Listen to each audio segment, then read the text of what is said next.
Hi everyone, welcome to accounts वाला चैनल। तो आप सबके लंबे इंतज़ार के बाद हम आ गए हैं इंडियन इकोनॉमी का रिवीजन सीरीज को लेके। तो इस रिवीजन सीरीज में हम लोग आज फर्स्ट चैप्टर का रिवीजन करेंगे और देखेंगे, और क्लास में जितना भी हम लोग पढ़ चुके हैं उसको रिवीजन करके रिकॉल करेंगे। तो याद रखिएगा आप लोग, ये रिवीजन सीरीज है। इस रिवीजन सीरीज जैसे ही ख़त्म होगा तो जस्ट एग्ज़ाम से पहले हम लोग एमसीक्यू का मैराथन लाएंगे और उसमें सारे क्वेश्चन का पोस्टमार्टम करेंगे। तो अभी सिर्फ रिवीजन के पॉइंट ऑफ व्यू से हम लोग देखेंगे।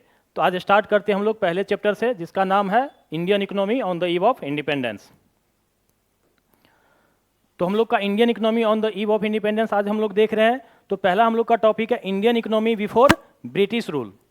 कहने का मतलब ये है कि हम लोग का चैप्टर है Indian economy on the eve of independence, यानी कि on the eve of independence, independence के टाइम में हमारा इकोनॉमी का स्ट्रक्चर कैसा था, स्टेटस कैसा था, स्थिति कैसा था। तो उसको जानने से पहले थोड़ा सा हम लोग को देखना पड़ेगा कि ब्रिटिश के आने से पहले इंडिया का इकोनॉमी कैसा था। तो जिसमें हम लोग का पहला क्या था, एग्रेरियन इकोनॉमी, यानी हमारा इकोनॉमी यानी इंडियन इकोनॉमी क्या था, एग्रेरियन इकोनॉमी था। एग्रेरियन इकोनॉमी मतलब एग्रीकल्चर बेस्ड इकोनॉमी था, और एग्रीकल्चर फॉर्म में हम लोग क्या थे, सेल्फ सफिशिएंट थे। यहाँ पे इतना फूड ग्रेन का प्रोडक्शन होता था कि हम लोग अपने आप में सेल्फ सफिशिएंट थे, हम लोग को इम्पोर्ट करने की जरूरत नहीं पड़ती थी। और इतना ही नहीं, हम लोग का जो भी लैंड का जो ऑनर था, किसान था, वही एक्चुअल में ओनर था। बाद में हम लोग देखेंगे इसमें क्या चेंज लाया गया था ब्रिटिश गवर्नमेंट के द्वारा, लेकिन किसान ही एक्चुअल में ओनर भी था। दूसरा था हैंडीक्राफ्ट इंडस्ट्री। हम लोग को पता है इंडिया को सोने की चिड़िया बोला जाता है। क्यों बोला जाता है? क्या इंडिया में सोने की माइंस है, गोल्ड का माइंस है? नहीं। इसलिए बोला जाता है कि इंडिया का जो हैंडीक्राफ्ट इंडस्ट्री है ये पूरे वर्ल्ड में वर्ल्ड फेमस था। इसका डिमांड पूरे वर्ल्ड में इतना हेवी क्वांटिटी में था कि हम लोग हैंडीक्राफ्ट इंडस्ट्री फिनिश्ड गुड्स का एक्सपोर्ट करते थे, और उस एक्सपोर्ट के बदले इंडिया में गोल्ड का फ्लो होता था। तो इतना हैंडीक्राफ्ट इंडस्ट्री हम लोग को कोई ना कोई लोकल एरिया में, एक रीजनल एरिया में कोई ना कोई इंडस्ट्री बहुत ज़्यादा फेमस था। जैसे हम लोग देखते थे बनारस में वीवर बहुत ज़्यादा था, बनारस में बनारसी साड़ी, कांजीवरम, और बंगाल साइड में हम लोग देखेंगे मलमल, ये सब पूरा वर्ल्ड फेमस था। तो हम लोग का हैंडीक्राफ्ट इंडस्ट्री भी बहुत ज़्यादा वर्ल्ड फेमस था। तो इस दोनों फॉर्म में इंडिया एक बहुत ज़्यादा प्रॉस्परस इकोनॉमी था ब्रिटिश के आने से पहले। लेकिन जैसे ही ब्रिटिश आया, और आपको पता है कि 1757 से लेके 1947 तक लगभग 200 ईयर तक ब्रिटिश ने कौन कौन सिस्टम यहाँ पे इम्प्लीमेंट किया, और उस सिस्टम के चलते, उस कानून के चलते ब्रिटिश गवर्नमेंट ने इंडियन इकोनॉमी को कैसा status on the eve of independence यानी 1947 में छोड़ते समय चला गया था, छोड़ के इंडियन इकोनॉमी को, वो हम लोग देखेंगे। तो जो उसमें पहला है Indian economy during British rule. जब British rule, during British rule कैसा था इंडियन इकोनॉमी? तो पहला था कोलोनियल इकोनॉमी। कोलोनियल का मतलब होता है जब कोई भी इकोनॉमी किसी दूसरे देश की इकोनॉमी के द्वारा कंप्लीटली उसको रन किया जाए, उसको इम्प्लीमेंट किया जाए अपने बेनिफिट के लिए, तो वैसे सिस्टम को क्या बोलते हैं, वैसे इकोनॉमी को क्या बोलते हैं, कोलोनियल इकोनॉमी। और हम किसके कॉलोनी थे? ब्रिटिश के कॉलोनी थे। दूसरा हम लोग का फीचर था इंडियन इकोनॉमी का ब्रिटिश के टाइम में, कंप्लीमेंट्री इकोनॉमी। कंप्लीमेंट्री का क्या मतलब होता है? कंप्लीमेंट्री का मतलब होता है फीडर इकोनॉमी, यानी कि इंडियन इकोनॉमी से ब्रिटिश इकोनॉमी को चलाया जाता था। कहने का मतलब यह है, ब्रिटिश के टाइम में हम लोग देखेंगे इंडस्ट्रियल रिवोल्यूशन हुआ था लगभग 1750 से लेके 1850। इसको एज ऑफ इंडस्ट्रियल रिवोल्यूशन बोला जाता है, जिसमें ब्रिटेन में और खास करके पूरे यूरोप में, जहाँ ब्रिटेन से स्टार्ट हुआ था, बड़े लार्ज स्केल पे कॉटन इंडस्ट्री और क्लॉथ इंडस्ट्री को सेटअप किया गया था। और उस क्लॉथ इंडस्ट्री को चलाने के लिए क्या चाहिए? रॉ मटेरियल चाहिए, और वो रॉ मटेरियल कहाँ से जाता था? इंडिया से जाता था। इसीलिए कंप्लीमेंट्री बोला जाता है, यानी इंडियन इकोनॉमी से ब्रिटिश इकोनॉमी को चलाया जाता था। तीसरा फीचर क्या था? Stagnant economy. स्टेगनेंट का मतलब होता है नो ग्रोथ या लेस ग्रोथ। अच्छा, स्टेगनेंट इकोनॉमी हमारा इकोनॉमी था, ये कैसे पता चलेगा? इसका मतलब है कि ब्रिटिश गवर्नमेंट ने कभी न कभी इंडियन इकोनॉमी को, या यहाँ पे जीडीपी या पर कैपिटा इनकम को कैलकुलेट करने या एस्टिमेट करने का कोशिश किया होगा। तो इसका आंसर है बिल्कुल नहीं। हाँ, कुछ इंडिविजुअल थे इंडिया में जो अपने लेवल पे इंडिया में इंडिया के जीडीपी और पर कैपिटा इनकम को कैलकुलेट या एस्टिमेट करने का कोशिश किए थे, जिसमें हम लोग देखे थे सबसे पहले 1867 में दादा भाई नेरोजी के द्वारा। उन्होंने सबसे पहले इंडिया में जीडीपी और पर कैपिटा इनकम को कैलकुलेट किया था, एस्टिमेट किया था, और उन्होंने बताया था कि इंडिया का पर कैपिटा इनकम कितना है, ₹20 है। उसके बाद बहुत सारे इकोनॉमिस्ट हुए जो 1867 से लेके 1930 तक इंडिया में पर कैपिटा इनकम को एस्टिमेट करने का कोशिश किए थे, जिसमें बस आपको नाम याद रखना है, विलियम डिग्बी हो गए, फ्रिनले सिरास हो गए, VKRV राव हो गए, RC देसाई हो गए, ये सब इकोनॉमिस्ट थे जो अपने लेवल पे इंडिया में पर कैपिटा इनकम को कैलकुलेट करने का कोशिश किए थे। तो जब स्टेगनेंट इकोनॉमी क्यों था? क्योंकि हमारा ग्रोथ बिल्कुल भी नहीं था, हमारा GDP ग्रोथ ओनली 2% के आसपास था और per capita income growth rate हमारा 0.5% के आसपास था। This shows that our economy was stagnant economy. उसके बाद है बैकवर्ड इकोनॉमी। अच्छा, बैकवर्ड इकोनॉमी का मतलब क्या होता है? बैकवर्ड का मतलब होता है पिछड़ा हुआ। You know that stagnant economy leads to backward economy. अगर कहीं पे ग्रोथ नहीं होगा तो डेफिनेट सी बात है वो कहा क्या हो जाएगा? बैकवर्ड हो जाएगा। तो हमारा इकोनॉमी क्या हो गया था? स्टेगनेंट के चलते बैकवर्ड हो गया था, जिसका सिंबल हम लोग देखेंगे कि on the eve of independence हमारा पर कैपिटा इनकम काफ़ी लो था। कितना था? ओनली रुपीज 230 था। Per capita income per year हमारा ओनली रुपीज 230 था। बैकवर्ड इकोनॉमी का ये एक सिंबल है।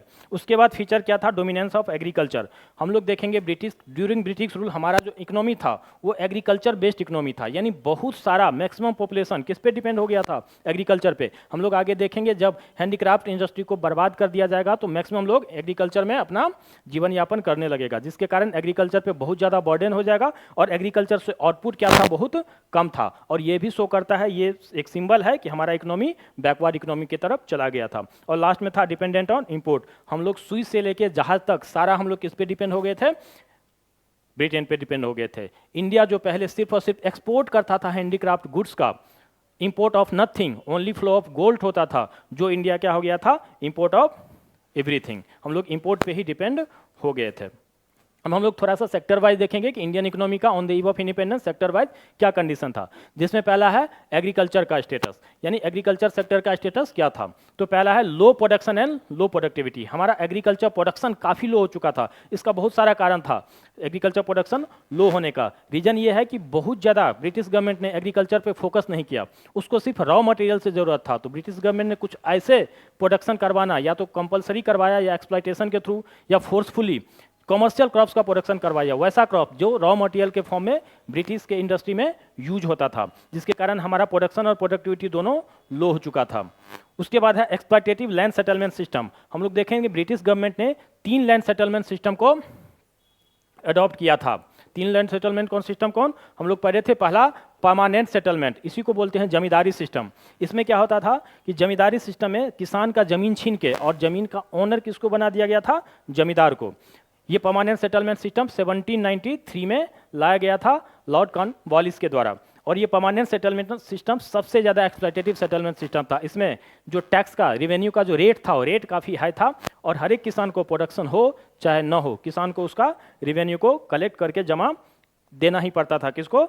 जमींदार के पास। और जमींदार फिर फर्दर ब्रिटिश के पास जमा करता था। और जमींदार के पास टोटल फ्रीडम था कि किसी भी तरह से एक्सप्लॉइट वो किसानों को कर सकता था। बंगाल प्रोविंसेस में इसको सेटअप किया गया था, इंप्लीमेंट किया गया था। दूसरा हम लोग का था रैयतवारी सिस्टम। रैयतवारी सिस्टम, रैयत का मतलब होता है किसान। इसमें डायरेक्ट किसान से एग्रीमेंट होता था, लेकिन टैक्स का रेट इसमें बहुत ज़्यादा हाई होता था। इसमें टैक्स का रेट तो फिक्स होता था, लेकिन वो फिक्स प्रोडक्शन हो या प्रोडक्शन ना हो आपको रिवेन्यू देना ही पड़ता था।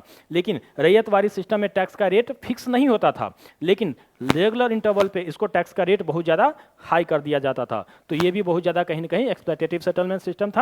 और ये भी बंगाल और बंगाल नहीं, मद्रास और बॉम्बे में इसको एस्टैब्लिश किया गया था। और तीसरा था महालवारी सिस्टम। महाल का मतलब होता है विलेज, यानी पूरे विलेज से कहीं ना कहीं एग्रीमेंट होता था। और ये भी रैयतवारी सिस्टम की तरह रेगुलर इंटरवल पर इसको भी बहुत ज़्यादा हाई कर दिया जाता था। इसको पंजाब प्रोविजंस में लागू किया गया था। तो ये 3 लैंड एक्सप्लॉयटेटिव सिस्टम था, जिसके कारण किसानों ने एग्रीकल्चर में इंटरेस्ट लेना कम कर दिया था। और यहाँ पे देखोगे इस सिस्टम के कारण बहुत ज़्यादा इंडिया में लगभग 1769 से लेके 1943 तक बहुत ज़्यादा फेमाइन आता था। लगभग 9 फेमाइन आया था, जो कहीं ना कहीं इसमें करोड़ों लोगों का डेथ हो गया था। जो इसी को बोला जाता है 70 में जो बंगाल में फेमाइन आया था उसको ग्रेट फेमाइन ऑफ बंगाल बोला जाता था, जिसमें पूरे बंगाल प्रोविंसेस का लगभग 1/3 पॉपुलेशन का डेथ हो गया था। तो इतना खतरनाक ये सिस्टम था। दूसरा था फोर्स कमर्शियलाइजेशन ऑफ एग्रीकल्चर। हम लोग देखे थे एग्रीकल्चर में जो इंडिया पहले फूड ग्रेन का प्रोडक्शन करता था और अपने आप में सेल्फ सफिशिएंट था, लेकिन ब्रिटिश गवर्नमेंट ने यहाँ आके फोर्सफुल्ली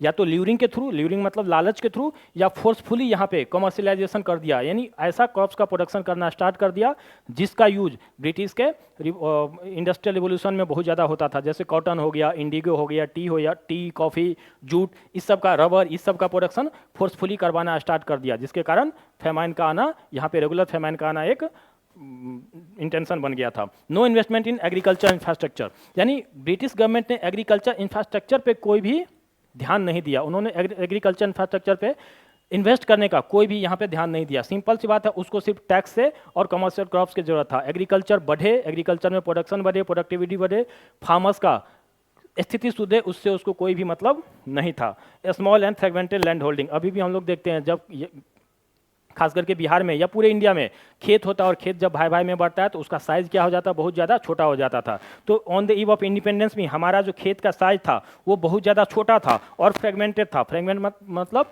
कुछ यहाँ था और कुछ वहाँ था, हेयर एंड देयर, बहुत छोटा साइज था, जिससे किसान का कॉस्ट ऑफ प्रोडक्शन बहुत ज़्यादा इंक्रीज हो जाता है और प्रोडक्शन डिक्रीज हो जाता है, जिससे किसान का इनकम बहुत ज़्यादा घट जाता है। सब्सिस्टेंस फार्मिंग, हमारा जो फार्मिंग का आउटलुक था वो क्या था, सब्सिस्टेंस था। सब्सिस्टेंस मतलब इस तरह से प्रोडक्शन करना, इतना कम से कम प्रोडक्शन हो जाए ताकि गुजर बसर चल जाए। हम लोग बेनिफिट की तरफ यानी कमर्शियल फार्मिंग की तरफ हम लोग नहीं देख पाते थे, कमर्शियल फार्मिंग हम लोग का नहीं होता था, बस सब्सिस्टेंस फार्मिंग पे ही हम लोग डिपेंड रहते थे। तो ये ओवरऑल हम लोग का एग्रीकल्चर फीचर था और ये एग्रीकल्चर फीचर कहीं ना कहीं दिखाता है कि हमारा एग्रीकल्चर बहुत ज़्यादा बैकवर्ड था। नेक्स्ट हम लोग का टॉपिक है state of industrial sector. Industrial sector में इंडिया का कंडीशन कैसा था on the eve of independence. तो पहला क्या है, डिके ऑफ हैंडीक्राफ्ट इंडस्ट्री। तो हम लोग देखे थे इंडिया में ब्रिटिश के आने से पहले हैंडीक्राफ्ट इंडस्ट्री जो वर्ल्ड फेमस था, वो हैंडीक्राफ्ट इंडस्ट्री को क्या कर दिया गया, कहीं ना कहीं बहुत ज़्यादा तबाह कर दिया गया था। और तबाह करने के पीछे दो रीजन था। पहला ये था कि अगर हैंडीक्राफ्ट इंडस्ट्री इंडिया में उसी तरह से बहुत ज़्यादा फलता फूलता तो कहीं ना कहीं जो ब्रिटेन में इंडस्ट्रियल रिवोल्यूशन हुआ था, बहुत बड़े स्केल पे मशीन का सेटअप किया गया था और मशीन मेड गुड्स जो था उसको कहाँ से सेल किया जाता। इसीलिए उन्होंने क्या किया, इंडिया से जितना भी एक्सपोर्ट होता था उस एक्सपोर्ट पे बहुत ज़्यादा, इंडिया से एक्सपोर्ट ऑफ फाइनल गुड्स पे बहुत ज़्यादा टैरिफ लगा दिया जाता था, बहुत ज़्यादा टैरिफ हाई कर दिया जाता था। और इंडिया से रॉ मटेरियल का बहुत ज़्यादा एक्सपोर्ट हो उसको टैरिफ घटा दिया जाता था। और उसी तरह से इंडिया में ब्रिटेन से एक्सपोर्ट ऑफ फिनिश गुड्स हो, इस पे भी टैरिफ घटा दिया जाता था। तो कहीं ना कहीं मशीन गुड्स का डिमांड बढ़ गया था क्योंकि ये बहुत ज़्यादा कॉस्ट इफेक्टिव होता था, सस्ता होता था।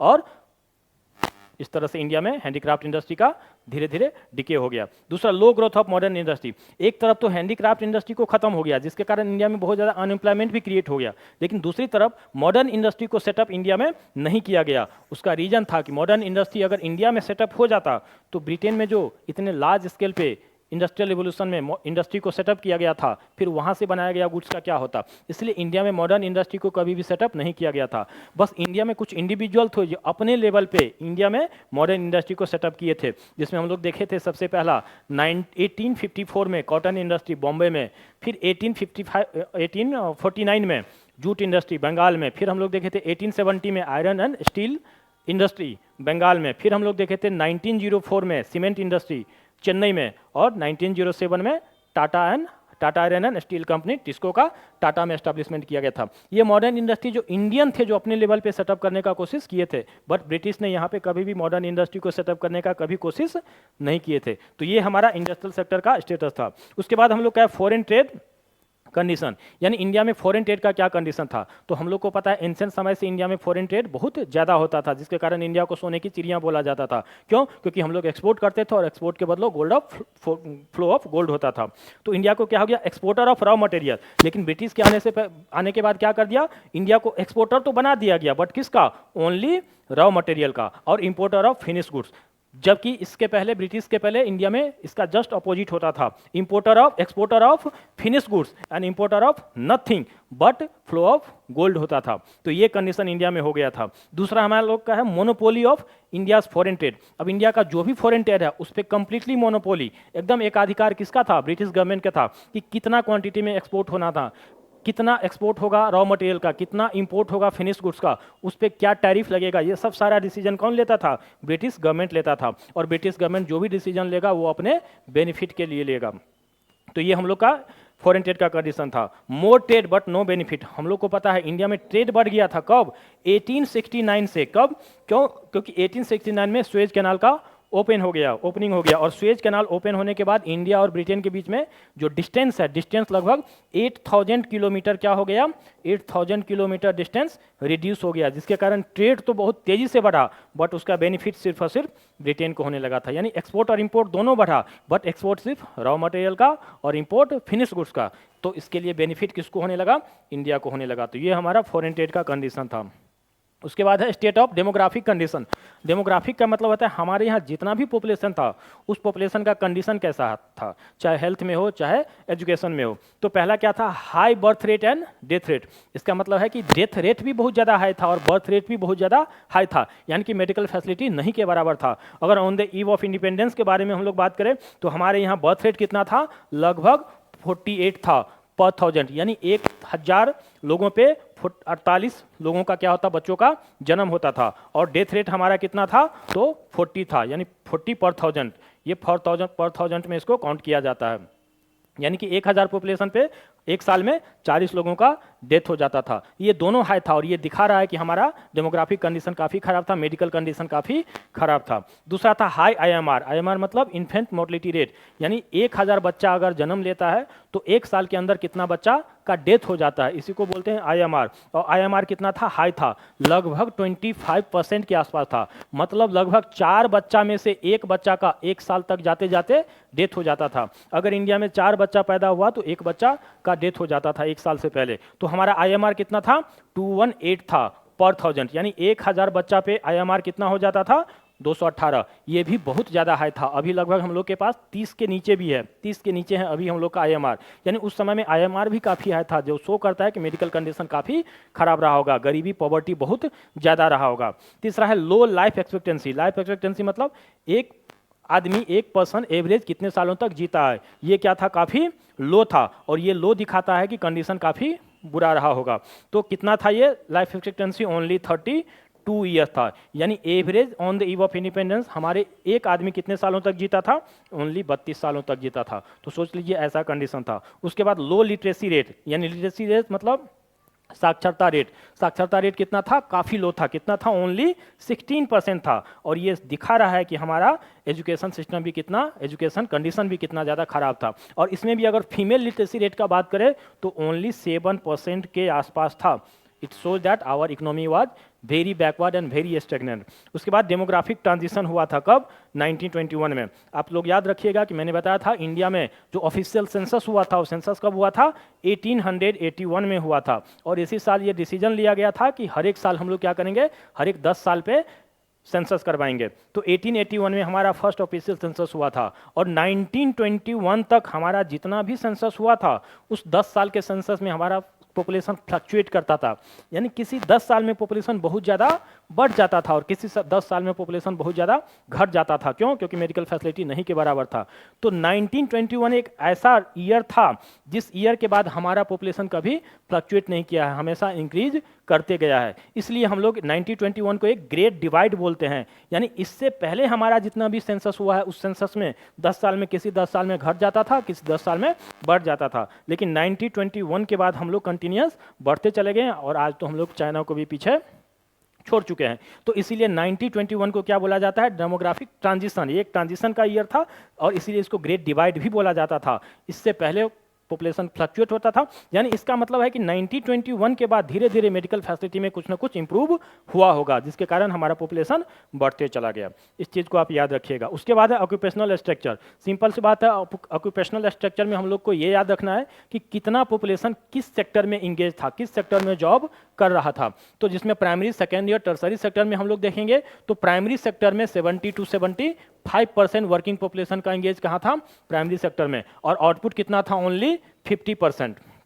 यानी जीडीपी में कंट्रीब्यूशन प्राइमरी सेक्टर का कितना था? 50%। और कंट्रीब्यूशन पॉपुलेशन का कितना था? 70 to 75%। ये भी बहुत ज़्यादा होता है, यानी पॉपुलेशन का कंट्रीब्यूशन भी बहुत ज़्यादा है और इसको भी काफ़ी कम करना है। ठीक है, ये दोनों कंडीशन काफ़ी खराब माना जाता है। सेकेंडरी सेक्टर में हमारा जो कंट्रीब्यूशन था पॉपुलेशन का, वर्कफोर्स का, वो लगभग 10% के आसपास था सेकेंडरी सेक्टर में, और टर्सरी सेक्टर में 10 से 15% था। यानी कि हमारा ऑक्यूपेशनल स्ट्रक्चर भी दिखा रहा है कि मैक्सिमम डोमिनेंस किसका था, प्राइमरी सेक्टर में था, जो कहीं ना कहीं बैकवर्ड की ओर इंगित करता है, सिंबल दिखाता है। उसके बाद agriculture principal source of occupation, हम लोग देखे थे अगर 70 to 75% पॉपुलेशन इंगेज है प्राइमरी सेक्टर में, एग्रीकल्चर सेक्टर में, तो एग्रीकल्चर ही कहीं ना कहीं प्राइमरी सोर्स ऑफ ऑक्यूपेशन था और वहाँ से आउटपुट काफ़ी कम होता था, तो मैक्सिमम लोग इसलिए बिलो द पॉवर्टी लाइन था। Industry and significant source of occupation, industry में धीरे धीरे बहुत कम क्वांटिटी में 10 से 15% के आसपास इंडस्ट्री सेक्टर में था। Insignificant transition from agriculture to industry, धीरे धीरे उसके बाद देखेंगे हम लोग कि प्राइमरी सेक्टर से सेकेंड और टर्सरी सेक्टर की ओर धीरे धीरे बढ़ेगा। उसके बाद है हम लोग का स्टेट ऑफ इंफ्रास्ट्रक्चर, इंडिया में इंफ्रास्ट्रक्चर का क्या कंडीशन था on the eve of independence. तो पहला हम लोग देखेंगे रेलवे। आपको पता है कि इंडिया में फर्स्ट रेलवे को सेटअप किया गया था 1853 में, जो बॉम्बे से ठाणे की ओर चला था। तो इंडिया में रेलवे को तो सेटअप किया गया था इंफ्रास्ट्रक्चर के फॉर्म में, लेकिन रेलवे इंडिया में सेटअप किया गया था ब्रिटिश अपने बेनिफिट के लिए। क्यों? क्योंकि इंडिया एक बड़ा कंट्री था और उस बड़ा कंट्री में यहाँ से पोर्ट तक लाने के लिए रॉ मटेरियल चाहिए और फिर जो फिनिश गुड तैयार होकर आता था ब्रिटेन से, उसको पूरे इंडिया के मार्केट में फ्लो करवाना था, जिसके लिए रेलवे बहुत इंपॉर्टेंट रोल प्ले किया ट्रांसपोर्टेशन में। तो इसलिए रेलवे को इंडिया में सेटअप किया गया था। रोड भी इंडिया में सेटअप किया गया था, लेकिन ऑल वेदर रोड को सेटअप नहीं किया गया था।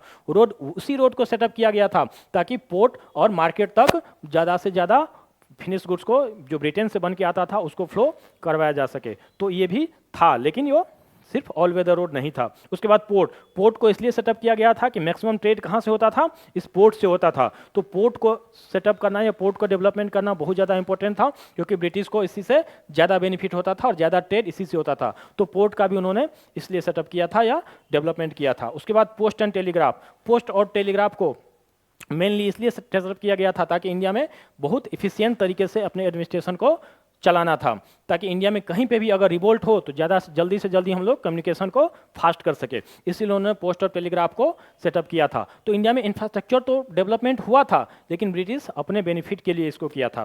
तो ये हमारा कंडीशन था। लास्ट टॉपिक हम लोग देखेंगे, क्या इंडिया में कोई पॉजिटिव इम्पैक्ट पड़ा था ब्रिटिश गवर्नमेंट का? तो डेफिनेटली पड़ा था। लेकिन अगर हम लोग मोटिव का बात करें कि ब्रिटिश गवर्नमेंट का क्या मोटिव था पॉजिटिव इम्पैक्ट के लिए, तो मोटिव बिल्कुल भी नहीं था। मोटिव सिर्फ और सिर्फ एक्सप्लॉयटेशन था कि किस तरह से इंडियन इकोनॉमी को ज़्यादा से ज़्यादा हम लोग एक्सप्लॉइट कर सके। इसके पीछे मोटिव बिल्कुल भी नहीं था कि इंडियन इकोनॉमी का ज़्यादा से ज़्यादा डेवलपमेंट हो सके। हाँ, इनडायरेक्ट फॉर्म में उसी मोटिव के पीछे कहीं ना कहीं इंडिया का भी डेवलपमेंट या इंडिया का भी बेनिफिट पॉजिटिव इंपैक्ट पड़ गया था। जिसमें पहला हम लोग देखेंगे commercial outlook for the farmers. India के फार्मर ने पहली बार उन्होंने सीख लिया था कि अगर हम लोग कॉमर्शियल फॉर्म का ज़्यादा से ज़्यादा कॉमर्शियल क्रॉप्स का ज़्यादा से ज़्यादा प्रोडक्शन करेंगे तो बेनिफिट हम लोग को ज़्यादा होगा। कैश क्रॉप का प्रोडक्शन करेंगे तो ज़्यादा से जल्दी से जल्दी मार्केट में सेल करके हम लोग उससे ज़्यादा से ज़्यादा इनकम गेन कर सकते हैं। तो ये सबसे पहले किसने सिखाया? फार्मर्स को ब्रिटिश गवर्नमेंट ने ही सिखाया। दूसरा, न्यू अपॉर्चुनिटी फॉर एम्प्लॉयमेंट। हम लोग देखे थे इंडिया में जो रेलवे बना था या फिर जो पोर्ट बना था या फिर जो रोड बना था, इस रोड को बनाने के लिए क्या चाहिए? एम्प्लॉयमेंट चाहिए, लोग चाहिए। तो कहीं ना कहीं भले ये सब ब्रिटिश अपने बेनिफिट के लिए बनवाया, लेकिन बहुत ह्यूज क्वांटिटी में इंडियन लोगों को इसमें एम्प्लॉयमेंट जनरेट हुआ। लेकिन इस एम्प्लॉयमेंट में अगर हम लोग देखेंगे तो जो हाईएस्ट लेवल का जो ग्रेड है वो ग्रेड सिर्फ और सिर्फ ब्रिटिश गवर्नमेंट को मिलता था, और जो लेबर क्लास का है वही सिर्फ इंडियन को मिलता था। तो भले कुछ भी हो, लेकिन एम्प्लॉयमेंट जनरेट डेफिनेटली हुआ था। उसके बाद monetary system for exchange. India में मैंने बताया था, इंडिया में फिनिश्ड गुड्स का एक्सपोर्ट होता था पूरे रेस्ट ऑफ द वर्ल्ड को, और उसके बदले में क्या होता था? गोल्ड का फ्लो होता था। यानी इंडिया में कहीं कहीं बार्टर सिस्टम चलता था, और ब्रिटिश गवर्नमेंट ने पहली बार सिखाया कि मॉनेटरी सिस्टम में भी हम लोग बिजनेस कर सकते हैं, और मॉनेटरी सिस्टम में बिजनेस करने से कहीं ना कहीं इकोनॉमी को बहुत ज़्यादा बेनिफिट पहुंचता है। तो ये भी कहीं ना कहीं हम लोग किससे सीखे हैं? ब्रिटिश गवर्नमेंट से सीखे हैं। उसके बाद इफिशिएंट सिस्टम ऑफ एडमिनिस्ट्रेशन।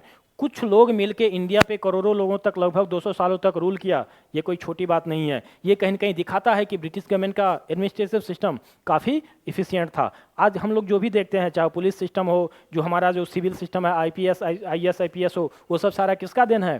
कहीं ना कहीं ब्रिटिश गवर्नमेंट का ही देन है। और ये भी इफिशिएंट आज भी वो सिस्टम कहीं ना कहीं चल रहा है इंडिया में। तो ये सब किसका देन है? ये सब ब्रिटिश गवर्नमेंट का देन है।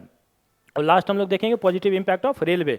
मैंने बताया था रेलवे भले उसको बेनिफिट के लिए यूज हुआ, लेकिन रेलवे का बहुत ज़्यादा पॉजिटिव इम्पैक्ट इंडिया पे भी पड़ा। एक तो रेलवे का एम्प्लॉयमेंट जनरेशन बहुत ज़्यादा हुआ, दूसरा इंडिया का जो नेशनल मूवमेंट हुआ था उस नेशनल मूवमेंट में लोगों के बीच में एक फ्रेटर्निटी को फैलाने में रेलवे ने बहुत ज़्यादा इंपॉर्टेंट रोल प्ले किया, और नेशनल मूवमेंट को आगे बढ़ाने में रेलवे का बहुत ज़्यादा इंपॉर्टेंट रोल रहा है। ये भले हम लोग का ब्रिटिश गवर्नमेंट का मोटिव नहीं था, लेकिन उसका पॉजिटिव इम्पैक्ट इंडियन इकोनॉमी पे डेफिनेटली पड़ा था। तो ये ओवरऑल हम लोग का कंडीशन था ब्रिटिश गवर्नमेंट का, जो सिस्टम यहाँ पे अडॉप्ट किया था उस सिस्टम के चलते इंडिया इकोनॉमी का स्टेटस कैसा आ चुका था on the eve of independence तक। तो इसको आप लोग रिवीजन कीजिए, फिर हम लोग नेक्स्ट चैप्टर लेके आएंगे, सेकंड चैप्टर। तब तक बाय।